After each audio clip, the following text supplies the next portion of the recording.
Prior to Barack and Michelle Obama's 26th anniversary, the former First Lady shared a photo from their wedding with the caption, "I can't imagine going on this wild ride with anybody else. Neither can we." Nevertheless, they each did date these other people back in the day. It would be very difficult, if not downright impossible, to picture the 44th First Lady having been anyone other than Michelle Obama. Had Barack and Michelle never dated, though, that very well may have been the case. In her New York Times best-selling memoir, Becoming, Michelle revealed some of the first things she came to learn about her eventual husband. She knew that his father died in a tragic car accident in Kenya, and that he read political philosophy books, quote, as if it were beach reading. She knew that Barack enjoyed going for long runs over the weekend and had a love for basketball. Michelle also learned a little bit about his dating history.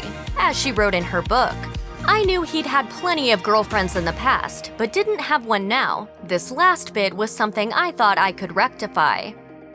While Barack was studying at Occidental College in Los Angeles, California, he wrote poems for a magazine run by a young woman named Alex McNear. When Barack relocated to attend Columbia in New York, he and McNear became very close. According to Rising Star: The Making of Barack Obama by historian David J. Garrow. In June 1982, they started seeing each other, and when McNear went back to LA for school, the two carried on a long-distance relationship.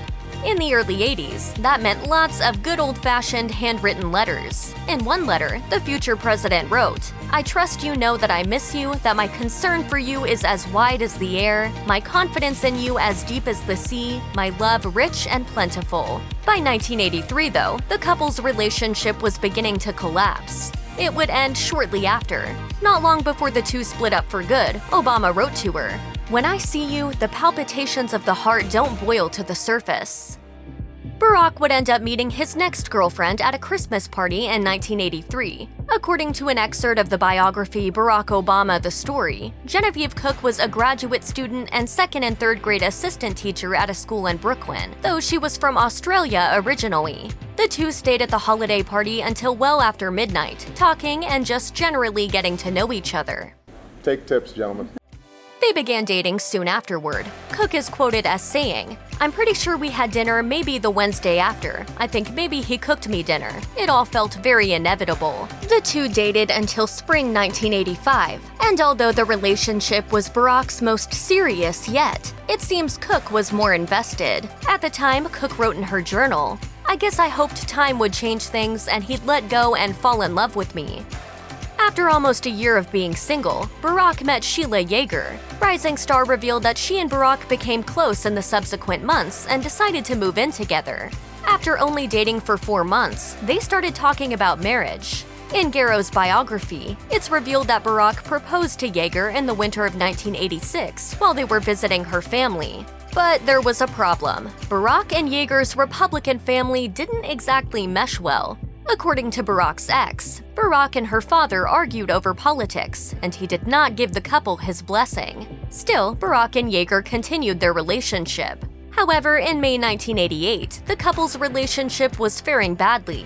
According to Yeager, she'd read Barack's journal and saw that he'd written about someone else. Although she moved out at that time, they continued to date. Barack even proposed once more just before leaving for Harvard, but Yeager turned him down. In an interview with ABC News, Michelle Obama's brother, Craig Robinson, compared their family to the Cleaver family from the mid-century television show Leave It to Beaver. He explained that their hardworking parents taught them to both have respect for others and for themselves. Through their parents' example, the Robinson children also learned the importance of having high standards. Perhaps that's why Michelle didn't have much interest in serial dating. Settling, especially for someone who wasn't as wonderful as her father, was just not something Michelle was going to do. Michelle may not have been willing to get serious with just anyone, but that didn't mean she swore off dating altogether. In the early 80s, when Michelle was between 16 and 17 years old, she started seeing David Upchurch. The couple even went to prom together. Upchurch reminisced about his time dating Michelle, telling Inquirer, "Michelle and I really liked each other, but you know how some high school boys are. We're not ready to be responsible and we screw up." At that point in time, he admitted he wasn't thinking much about the future or what he wanted out of life. He went on to call the First Lady a, quote, "wonderful person."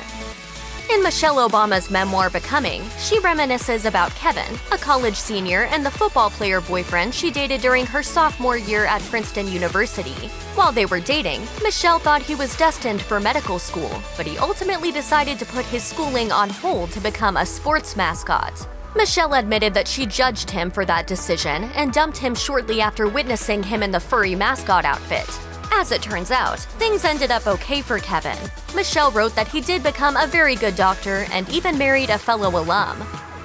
Michelle and Barack had their first kiss at a Baskin-Robbins in the Hyde Park neighborhood of Chicago. Michelle described the moment in her memoir Becoming, writing, "Any worries I'd been harboring about my life and career and even about Barack himself seemed to fall away with that first kiss, replaced by a driving need to know him better." Their relationship continued to progress shortly after their kiss. Barack decided to propose to Michelle on the same day as his bar exam. In 1992, the couple exchanged vows and became husband and wife. For the past 25 years, you have not only been my wife and mother of my children, you have been my best friend. And with that, of course, all the rest is history. Check out one of our newest videos right here. Plus, even more list videos about your favorite couples are coming soon. Subscribe to our YouTube channel and hit the bell so you don't miss a single one.